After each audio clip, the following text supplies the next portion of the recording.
স্বাগত জানাচ্ছি দেশের সার্বিক অর্থনৈতিক পরিস্থিতি নিয়ে ইন্ডিপেন্ডেন্ট টেলিভিশনের বিশেষ আয়োজন খাতুনগঞ্জ থেকে মতিঝিলের। সাথে আছে আমি শামীম জাহেদি। এই অনুষ্ঠানের মাধ্যমে আমরা তুলে ধরব দেশের বর্তমান বিনিয়োগ সম্ভাব্য খাত এবং সেই সঙ্গে বর্তমান অর্থনীতির নানা দিক। আজকে আমরা আলোচনা করব মুদ্রানীতি নিয়ে। আপনারা এরই মধ্যে জেনেছেন যে জুলাই ডিসেম্বরের মুদ্রানীতি ঘোষণা করেছে বাংলাদেশ ব্যাংক। আমরা এই বিষয়ে আলোচনা করব, আর এ নিয়ে আজকে আমাদের সাথে আলোচনা আছেন, আমাদের স্টুডিওতে উপস্থিত আছেন তত্ত্বাবধায়ক সরকারের সাবেক অর্থ উপদেষ্টা মির্জা আজিজুল ইসলাম, সাথে আছেন এফবিসিসিআই এর সাবেক সভাপতি ইউসুফ আবদুল্লাহ হারুন। স্বাগত আপনাদের। তবে মূল আলোচনা যাওয়ার আগে আমরা দেখে নেব গভর্নর ডক্টর আতিউর রহমানের প্রেস ব্রিফিং থেকে তিনি যে ঘোষণাটা দিয়েছিলেন। গড় মূল্যস্ফীতি কিছুটা কমলেও তা এখনো 2 অঙ্কের ঘরে 10.6% রয়েছে। বাজেটের লক্ষ্যমাত্রা অনুযায়ী এটিকে 7.5 ভাগে নামিয়ে আনায় আজকের মুদ্রানীতির প্রধান চ্যালেঞ্জ। এই চ্যালেঞ্জ মোকাবেলায় চাহিদা প্রবৃদ্ধির পরিমিতির পাশাপাশি যোগান প্রসারের দিকেও আমাদের মুদ্রানীতি সমর্থন দিয়ে এসেছে। এজন্য বেসরকারি খাতে ঋণ যোগানে অনুৎপাদনশীল কর্মকাণ্ডে বিনিয়োগ নিরুৎসাহিত করার ধারা অব্যাহত থাকবে। কৃষি এবং উৎপাদনমুখী ক্ষুদ্র ও মাঝারি উদ্যোগে পর্যাপ্ত ঋণ যোগানের বিষয়ে আমাদের মুদ্রা ও ঋণ নীতি আগের মতোই সক্রিয় থাকবে। এ বছরের ডিসেম্বরে রিজার্ভ মুদ্রার যোগানে শতকরা 14.5 ভাগ এবং ব্যাপক মুদ্রার যোগানে শতকরা 16 ভাগ প্রবৃদ্ধি হবে। বেসরকারি খাতে ঋণ প্রবাহের বৃদ্ধির হার হবে 18.3 ভাগ। আমানত ও ঋণের সুদ হারের মধ্যে বিস্তার বা স্প্রেড শতকরা 5.58 থেকে 5.45% নেমে এসেছে। আমরা সুদ পার্থক্যের এই বিস্তার আরো কমানোর চাপ অব্যাহত রাখব, বিশেষ করে যেসব ব্যাংকে এই বিস্তারের মাত্রা অশোভনীয় ভাবে বেশি তাদের উপর। আমরা দেখছিলাম গভর্নর সাহেবের বক্তৃতার কিছু অংশ। সো এবারে মুদ্রানীতির মূল একটা বিষয় যেটা হচ্ছে যে বলা হচ্ছে যে আমাদের মূল্যস্ফীতি 7.5 যে টার্গেট যেটা করা হয়েছে বাজেটে, সেটাকেই নামিয়ে আসা প্রধান লক্ষ্য বা প্রধান বলতে পারি আমরা গভর্নমেন্টের টার্গেট। তো আপনার কি মনে হয় মির্জা আজিজ যে এটা কতটুকু বাস্তবসম্মত? মূল্যস্ফীতির নানা কারণ থাকে, তার মধ্যে মুদ্রা সরবরাহ একটা ব্যাপার, কিন্তু এছাড়া আরও অন্য কারণ থাকে মূল্যস্ফীতির। এর মধ্যে একটা বড় বিষয় আমাদের মতো দেশে হচ্ছে টাকার মান বৈদেশিক মুদ্রার সাথে। কেননা টাকার যখন অবমূল্যায়ন হয় তখন আমদানিকৃত পণ্যের দাম বাড়ে এবং আমাদের যে কাঁচামাল, মধ্যবর্তী পণ্য এবং মূলধনী যন্ত্রপাতি এর বেশিরভাগই আমরা বিদেশ থেকে আমদানি করি। তো সুতরাং টাকার যদি অবমূল্যায়ন হয় তাহলে কিন্তু এটা মূল্যস্ফীতির উপর চাপ সৃষ্টি করে। আর দ্বিতীয়ত বিষয় হচ্ছে যে আপনার সামগ্রিকভাবে উৎপাদন এবং সরবরাহের ক্ষেত্রে প্রতিবন্ধকতাগুলো কি আছে, এবং তার মধ্যে যেমন ধরুন ট্রান্সপোর্ট, পরিবহনের যে ব্যবস্থা বা পরিবহনের টোল কালেকশন, তারপরে আপনার বিশ্ববাজারে যে মূল্যের পরিস্থিতি দাঁড়ায়। সুতরাং এই শুধুমাত্র মুদ্রানীতি দিয়ে মূল্যস্ফীতিকে নিয়ন্ত্রণ করা এটা সহজ না, এবং বিশেষ করে আমাদের মতো দেশে যে এই এক্সটার্নাল ফ্যাক্টরস যেগুলি, যে এটা টাকার অবমূল্যায়ন এবং আপনার বিদেশে বাইরের বিশ্বে পণ্যের দাম, এইগুলো একটা বড় উপাদান আর কি। তো এখন 7.5% এবং এর সাথে অবশ্যই যে স্থানীয়ভাবে মুদ্রা সরবরাহ, এটার একটা ভূমিকা আছে। তো এখন প্রশ্ন হলো যে এই যে ক্রেডিট গ্রোথ যেটা হ্যাঁ, এখানে সরকারি খাতে ক্রেডিট গ্রোথ বলা হচ্ছে এখন সেটাকে 13.5% বাংলাদেশ ব্যাংক কতটুকু কন্ট্রোল রাখতে পারবে। এবং দেখা যাচ্ছে যে এই বোধহয় এটা একটা রেয়ার ইনস্ট্যান্স যে গত বছরে মানে এই অর্জিত 23.5%। না আপনার এই ইয়েতে আমি বলছি যে এই যে জুন 12-তে যে কারেন্ট যে এস্টিমেট আছে এটা মোটামুটিভাবে যে প্রোগ্রাম তারা করেছিল অরিজিনালি প্রাইভেট সেক্টরের কিছুটা বেড়েছে, সরকারের ঋণ প্রবাহ কিছুটা কমেছে এবং মোটামুটি একটা সন্তোষজনক অবস্থান দেখা যাচ্ছে। তো কিন্তু আগামীর যে প্রজেকশন যেটা করা হয়েছে ডিসেম্বর 12-র জন্য, আমি জুন 13 ছেড়ে দিলাম, সেটা আমার কাছে বাস্তবসম্মত মনে হচ্ছে না। আমি প্রথমে যে সরকারের ক্ষেত্রে ঋণ প্রবাহ যেটা বলা হচ্ছে এটা 13.5% বলা হচ্ছে, যেটা এই জুন 12-তে এটার এস্টিমেট হলো 23.5%। জি। আচ্ছা, এখন এই 10% কমিয়ে আনা এটা তো আমার মনে হয় সম্ভব হবে না। শুধু 10%-এরই ব্যাপার না, এখানে আরো কয়েকটি থ্রেট আছে আর কি। সেই থ্রেটটা হলো যে সরকারের যে বাজেটের ডেফিসিট ফাইন্যান্সিং এর যে ইয়েগুলো সোর্সগুলো বলা হয়েছে তার মধ্যে দুটো ইম্পর্টেন্ট সোর্স মানে ব্যাংকিং খাতের বাইরে, আভ্যন্তরীণ ব্যাংকিং খাতের বাইরে, একটি হচ্ছে ফরেন এড, বৈদেশিক সাহায্য। এখানে নেট ধরা হয়েছে এই অর্থ বছরে মানে 13 অর্থ বছরে 18,600 কোটি টাকা। 11-12 অর্থ বছরে জুলাই টু মের স্ট্যাটিস্টিক্স আছে আমার কাছে, সেই স্ট্যাটিস্টিক্স হলো 6,600 কোটি টাকা নেট। তার মানে যদি জুন মাসে আর এক মাসের গিয়ে এটা হয়তো 5,000 বা 5,500 বা 6,000 কি বলে আমি বলছি 6,600, তার সাথে আরো যদি হাজারও যোগ হয় তার মানে 7,500 কোটি টাকা। তার মানে হচ্ছে যে আমার ডাবলেরও বেশি ডিসবার্সমেন্ট এক্সপেক্ট করছি আমরা ফরেন এডের ক্ষেত্রে। এবং অন্যদিকে এটা আরো বেশি চ্যালেঞ্জিং, সেটা হলো যে নন ব্যাংক বরোয়িং, আভ্যন্তরীণভাবে ব্যাংক বহির্ভূত ঋণ, তার মধ্যে যেটা বড় একটা অংশ আসে হচ্ছে সরকারের বিভিন্ন সঞ্চয়পত্র বিক্রির মাধ্যমে। সেখানে এই 2012-13 অর্থ বছরে টার্গেট ধরা হয়েছে 7,400 কোটি টাকা। তো 7,400 কোটি টাকা জুলাই থেকে এপ্রিল এই 10 মাসে বিক্রি হয়েছে মাত্র 380 কোটি টাকা। তো 380 থেকে 7,000 বা এটা যদি হয়তো 500 বা 600-তে গেল বা 700-তে গেল বা 1,000 গেল, সেখান থেকে আপনি 7,400-তে জাম্প করা এটা তো ইম্পসিবল। তো কাজেই এই দুই খাতে যদি আমার বড় রকমের একটা ঘাটতি আসে তাহলে সরকারকে হয় বিরাট মাত্রায় আপনার ব্যয় কমাতে লাগবে, অথবা এবং সেই ব্যয় কমানোর ক্ষেত্রে তো যে ধরেন রেভিনিউ এক্সপেন্ডিচার যেটা সেখানে কমানোর খুব বেশি স্কোপ থাকে না, কাজে কাটতে গেলে ওই এডিপি কাটতে লাগবে, অথবা সরকারকে এই ব্যাংকিং সিস্টেমের কাছেই যেতে লাগবে লোন নিতে হবে, লোন নেওয়ার জন্য। এবং তাতে করে এই 13.5% যে প্রবৃদ্ধি ধরা হয়েছে credit to the public sector including government, এটা আমার মনে হয় এটা অবস্থা। আমি জনাব ইউসুফ আব্দুল্লাহ হারুনের কাছে যেতে যাচ্ছি। এবারে মনিটারি পলিসিতে বলা হচ্ছে যে বেসরকারি খাতে ঋণ প্রবাহের যে প্রবৃদ্ধি সেটা বলা হচ্ছে যে 18.3%। আপনার কাছে এটা বাস্তবসম্মত মনে হচ্ছে, বা এটা আপনার কি মনে হয় যে এক্ষেত্রে বেসরকারি খাতের বিনিয়োগ কতখানি উৎসাহবাঞ্জক হবে? এখানে মনিটারি পলিসি গত বছরের যে ধারাবাহিকতা সেটা মেনটেন করার চেষ্টা করেছে। জি, সেটাই বলা হচ্ছে। আমি মনে করি যে 18.3 যেটা এটা বাস্তবসম্মত। ওরা আগেই বলেছে এটা সংযত নীতি, সংকুচিত নয়, না সংযত নয়। বর্তমানে পৃথিবীর যে অবস্থা, যেটা ইউরোপে আমরা যেটা দেখছি ব্যাংকিং এবং আর্থিক খাতে যে সমস্যা, আমেরিকাতেও যে মন্থর গতিতে তারা তরুণ করেছেন নিজেদেরকে মন্দা অবস্থা থেকে, সব মিলিয়ে একটা অনিশ্চিত একটা ভবিষ্যৎ বর্তমানে সারা বিশ্বে। সেক্ষেত্রে আমি মনে করি যে 18.3% বাস্তবসম্মত।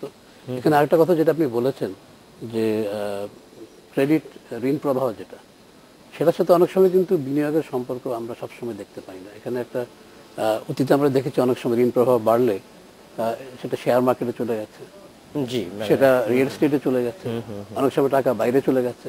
এখানে বাংলাদেশ ব্যাংকের একটা যে সুপারভিশন, নজরদারি, সেটা অত্যন্ত আমি মনে করি যে নিবিড়ভাবে দেখতে হবে কিভাবে টাকাটা ইউটিলাইজ করা হচ্ছে আগামী 1 বছর। আর একটা কথা হচ্ছে যে আপনি গ্রোথের কথা বলছেন, সেখানে আমাদের টার্গেট করা হয়েছে 7.2% অর্থনৈতিক প্রবৃদ্ধি আগামী বছর। প্রবৃদ্ধি ধরা আছে। তো এখানে আমার মনে হয় যে বর্তমানে আমাদের যে বিনিয়োগ সেটা হচ্ছে 24.5% মতো আছে। তো এটাকে যদি আমরা 7.23 নিতে চাই, ন্যূনপক্ষে আমাদের 29% যেতে হবে, আরো 4 থেকে 5% ইনভেস্টমেন্ট বাড়াতে হবে। তো সেটা কতটুকু সম্ভব বাস্তবসম্মত বর্তমান পরিপ্রেক্ষিতে সেটা আমাদের বুঝে দেখতে হবে।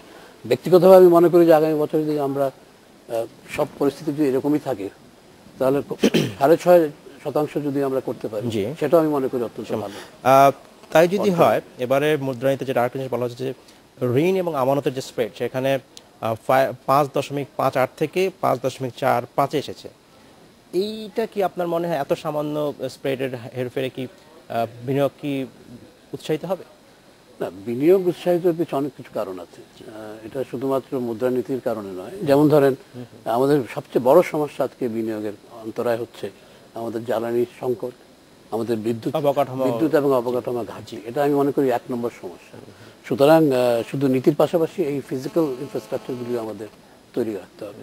সুতরাং এটা একটা বিশেষ নীতির উপর নির্ভর করে কিন্তু বিনিয়োগ আসবে না। প্লাস বিদেশি বিনিয়োগের ব্যাপার রয়ে গেছে। তো বিদেশি বিনিয়োগও কিন্তু বর্তমানে একটা এনেবলিং এনভায়রনমেন্ট যদি আমরা তৈরি না করতে পারি আরো ব্যাপকভাবে, তাহলে ওটাও কিন্তু খুব একটা বড় আকারে আসবে না, কারণ সারা বিশ্বে কিন্তু এখন বিনিয়োগের পিছিয়ে ঝুঁকছে। জি, সেটাই। আমি যদি একই বিষয়ে মির্জা আজিজুল ইসলামকে আসতে চাই যে এই স্প্রেডের বিষয়ে আপনার, তবে এটা আলোচনার আগে আমরা ছোট্ট একটা বিরতিতে যাব। বিরতিতে যেয়ে আমরা আবার ফিরে আসবো এই আলোচনায়।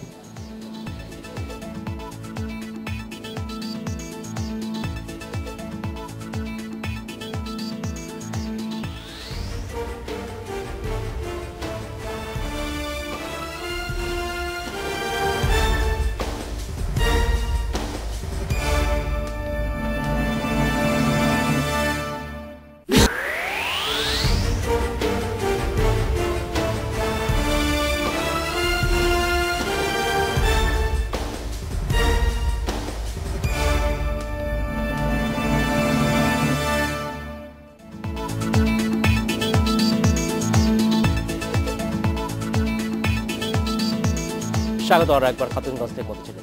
বিরতিতে যাবার আগে আমরা শুনছিলাম মুদ্রানীতি নিয়ে আলোচনা। আমাদের সাথে আছেন মির্জা আজিজুল ইসলাম এবং জনাব ইউসুফ আবদুল্লাহ হারুন। ঠিক জনাব মির্জা আজিজ, ঠিক বিরতিতে যাওয়ার আগে আমরা ঋণ এবং আমানতের যে স্প্রেড নিয়ে কথা বলছিলাম।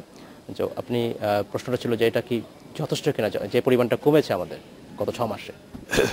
এখানে এই প্রশ্নটার উত্তর দেওয়ার আগে আমি দুটো বিষয় এই প্রসঙ্গে টানতে চাই। একটা হচ্ছে আমরা বলছি স্প্রেডের কথা। স্প্রেড মানে হচ্ছে বরোয়িং রেট এবং লেন্ডিং রেটের মধ্যে তফাৎ। কাজে আমি যখন অ্যাবসলিউট অ্যামাউন্ট ক্যালকুলেট করবো, আমার বরোয়িং রেটে কি হচ্ছে সেটা তো রাখতে লাগবে, দেখতে লাগবে না। বরোয়িং রেট আমরা জানি যে কিছুটা তারল্য সংকটের কারণে এবং আমানতের প্রবৃদ্ধি কমে যাওয়ার ফলে ব্যাংকগুলো তারা বেশ অ্যাগ্রেসিভলি এখন কম্পিট করছে ডিপোজিট কালেকশনের জন্য, যার ফলে ফিক্সড ডিপোজিটে আপনার 13% থেকে 14% মতো অনেক ব্যাংক কিন্তু আপনার ইন্টারেস্ট রেট দিচ্ছে। কাজেই এই যে 5.45 বলছি, এটা কিন্তু ওই 13 উপরে বা 14 উপরে 5.45। তার মানে হচ্ছে যে লেন্ডিং পর্যায়ে গিয়ে উনি যখন নেবেন ওনার জন্য 18, 19 বা 20% পড়ে যাচ্ছে। আর একটা জিনিস হচ্ছে এই যে স্প্রেডটা বলা হচ্ছে, এটা কিন্তু অ্যাভারেজ রেট। এখন কোনো কোনো ক্ষেত্রে, যেমন এক্সপোর্টের ক্ষেত্রে বা এসএমইর ক্ষেত্রে, যেখানে আপনার কিছু প্রেফার্ড সেক্টর আছে যেগুলোর ইয়েটা আপনার লেন্ডিং রেটটা কম, এটা বাংলাদেশ ব্যাংকের ডাইরেক্টিভ আছে লেন্ডিং রেট কম দেওয়া, যেমন এক্সপোর্টের ক্ষেত্রে কম রেট আছে। কাজেই যে এই প্রেফার্ড সেক্টরের বাইরে কিন্তু এই রেটটা আরও বেশি, মানে ওই যে আপনি যদি ওই 5.5 এই যে স্প্রেডটা বলা হচ্ছে, এই স্প্রেডটা আরও বেশি হবে তাদের ক্ষেত্রে আর কি। তো সুতরাং এটা তো একটা বেশ বিরাট ব্যাপার। তার মানে গিয়ে ওইখানে 20-21% পর্যন্ত ইন্টারেস্ট রেট চলে যেতে পারে, এইতে borrowing rate for the business people. এখন আমি জনাব হারুনের সাথে একমত যে ইন্টারেস্ট রেটটাই একমাত্র কারণ উপাদান না উপাদান নয়। বিনিয়োগের ক্ষেত্রে। অন্যান্য বিষয়গুলো বেশ আরো factor গুরুত্বপূর্ণ, কাজ করে। তবে মানে এই সুদের হারটাকে তো একবার উড়িয়েও দেওয়া যায় না, এটা কিছু তো একটা নিশ্চয়ই আছে। এবং বিশেষ করে আমি যখন ব্যবসায়ী প্রতিনিধিদের সাথে কথাবার্তা বলি, তারা সবাই কিন্তু এই অভিযোগটা আনেন যে আমাদের দেশে ইন্টারেস্ট রেট এক্সট্রিমলি হাই, এবং আপনি পার্শ্ববর্তী দেশগুলোর সাথে তুলনা করে দেখেন যে অনেক বেশি। তো কাজেই এই যে এখন স্প্রেডটা কমানোর জন্য চেষ্টা করা উচিত। এখন এখানে সমস্যাটা হলো যে বাংলাদেশ ব্যাংক কিভাবে করবে, সেরকম কোনো ইনস্ট্রুমেন্ট বাংলাদেশ ব্যাংকের কাছে নেই। তারা ওই যে বলেছে যে মুদ্রানীতিতে যে আমরা আলোচনা চালাচ্ছি, এবং আলোচনা চালানোর ফল হলো 5.5 এর থেকে 5.45 এ নেমে আসছে, এটা খুবই নমিনাল। তো এখানে যেটা ব্যাপার হচ্ছে সেটা হলো যে বাংলাদেশ ব্যাংকে মানে আমাদের পুরো ব্যাংকিং সিস্টেমে কম্পিটিশন নেই, সংখ্যা অনেক, কিন্তু কম্পিটিশন আছে রং এন্ডে। ওই ডিপোজিট কালেকশনের ক্ষেত্রে একটা অ্যাগ্রেসিভ চেষ্টা করা হয়, কিন্তু লেন্ডিং রেটের ক্ষেত্রে কিন্তু ওই কম্পিটিশনটা নাই। এবং সেখানে ইনফ্যাক্ট আমাকে অনেক ব্যাংকের মানে ব্যক্তিগত আলোচনায় অনেক ব্যাংকের প্রতিনিধিরা বলেছেন যে তারা একটা ফ্লোর রেট দেন, যে মিনিমাম এর নিচে কেউ ধার দেবে না, তার উপরে যে যতটা নিতে পারো আর কি।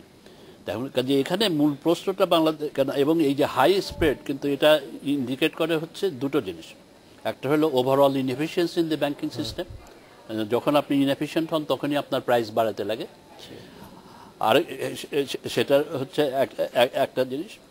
আর দ্বিতীয় যেটা আমি আগে ইঙ্গিত করেছি যে এটা ল্যাক অফ কম্পিটিশন, এটা কলিউশনের একটা ব্যাপার আছে আর কি। তো সুতরাং বাংলাদেশ ব্যাংক এখন এই কম্পিটিটিভনেস ব্যাংকগুলোর মধ্যে কিভাবে বাড়াতে পারে এবং তাদের এফিসিয়েন্সি কিভাবে বাড়াতে পারে, সেটা করে স্প্রেডটা কিভাবে কমাতে পারে, সেই দিকে নজর দেওয়া দরকার আর কি। আমি জনাব ইউসুফ আব্দুল হারুনকে বলছি যে আপনি একজন উদ্যোক্তা বটে, সো এই যে এই বিষয়ে কোনো সন্দেহ নাই যে স্প্রেডটা কম হওয়া উচিত। সো আপনি কিভাবে দেখছেন, কত দ্রুত করা উচিত, কি পদ্ধতি করা উচিত? বাংলাদেশ ব্যাংক একটা গাইডলাইন দেয় বিভিন্ন সময়ে। এই মুহূর্তে তারা বলেছে ডিপোজিটের ক্ষেত্রে 12.5%। জি, কিন্তু অনেক ব্যাংকই সেটা ফলো করছেন, আবার অনেক ব্যাংকের ক্ষেত্রে আমরা দেখতে পাচ্ছি তারা 15% ভিত্তিতে তারা অফার করছেন। তো অনেকে বলে, যারা অর্থনৈতিক যারা বিশেষজ্ঞ, তারা বলেন যে এগুলি মার্কেট সাপ্লাই অ্যান্ড ডিমান্ডের ভিত্তিতে করা উচিত। জি, কিন্তু একটা সমস্যা হচ্ছে আমাদের দেশে ট্রান্সপারেন্সি মার্কেট ডিমান্ড ওই রকম নাই আমাদের দেশে। যেমন এতগুলি ব্যাংক থাকা সত্ত্বেও কিন্তু রিয়েল কম্পিটিশন নেই, আরও 8-9টা নতুন ব্যাংক আসবে, আরো নতুন ব্যাংক সেখানেও একটা গাইডলাইন কি হবে আমি জানি না। তবে এটা আমি বলতে পারি যে যখনই আপনার ইন্টারেস্ট রেটটা বেশি হয়, জি, তখন ব্যবসার কম্পিটিটিভনেস কমে যায়, এবং রেটটা বাড়ার কারণ হচ্ছে, স্প্রেডটা বাড়ার একটা কারণ হচ্ছে নন পারফর্মিং লোন, ঋণ খেলাপি ঋণ। জি, অনেক সময় বেশি ইন্টারেস্ট হওয়ার কারণে খেলাপি ঋণ হয়, সবসময় একমাত্র কারণ না, অনেক সময় এটা একটা কারণ, কম্পিটিটিভনেস থাকে না। সুতরাং এই পুরো জিনিসটা আমি মনে করি বাংলাদেশ ব্যাংক আরও নিবিড়ভাবে দেখা উচিত ব্যাংকগুলির সাথে, সুপারভিশনের মাধ্যমে, আলোচনার মাধ্যমে। কারণ এখানে আমাদের একটা মূল কম্পিটিটিভনেসের একটা জায়গা আছে, সেটা হচ্ছে আমাদের ইন্টারেস্ট রেট। এবং স্প্রেডগুলি যদি আমরা আরও না কমাতে পারি, কস্ট অফ ফান্ড যদি আমরা আরও ইউনিফর্ম না করতে পারি, ব্যাংকগুলির মধ্যে কিন্তু অশুভ প্রতিযোগিতা চলে আসে, এবং এটা কিন্তু আলটিমেটলি ব্যাংকগুলিও ক্ষতিগ্রস্ত হবে ঋণ খেলাপি বাড়লে।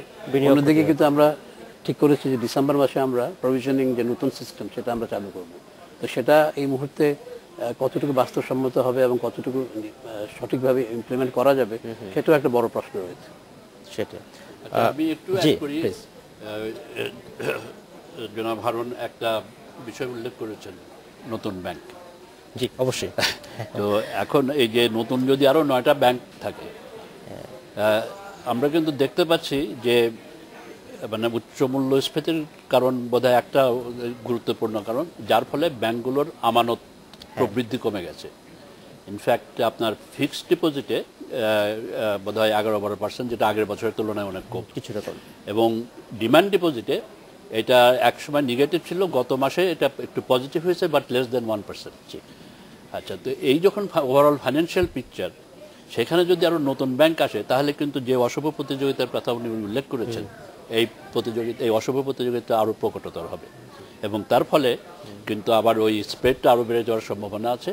এবং এন্ড মানে লেভেলে, মানে ইউজার লেভেলে, ক্রেডিট ইউজার লেভেলে, অর্থাৎ উদ্যোক্তা পর্যায়ে বা ব্যবসায়ী পর্যায়ে সেটা গিয়ে কিন্তু এই অ্যাবসলিউট রেটটা আরও বেশি বেড়ে যাবে। আমাদের আসলে সময় প্রায় শেষ হয়ে আসছে। আমি জাস্ট অল্প সময় মানে মানে 2 সেকেন্ডে বলা যায় এটা এই যে মুদ্রানীতির যেটা ঘোষণা করা হলো দুজনের কাছে একই প্রশ্ন, এটা সার্বিক অর্থে ওভারঅল কেমন হলো?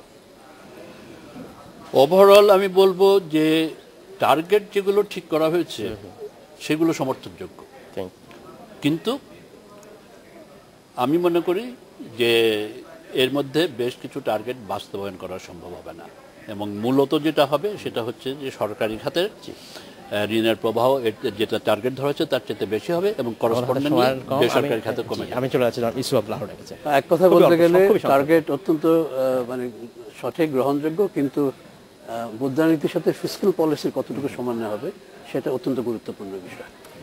ধন্যবাদ সবাইকে। আমরা দেখছিলাম আজকে আলোচনা মুদ্রানীতি নিয়ে। আর আজকের মতো আমরা এখানে শেষ করছি। আমাদের সঙ্গেই থাকুন, আগামীকাল আবার দেখা হবে।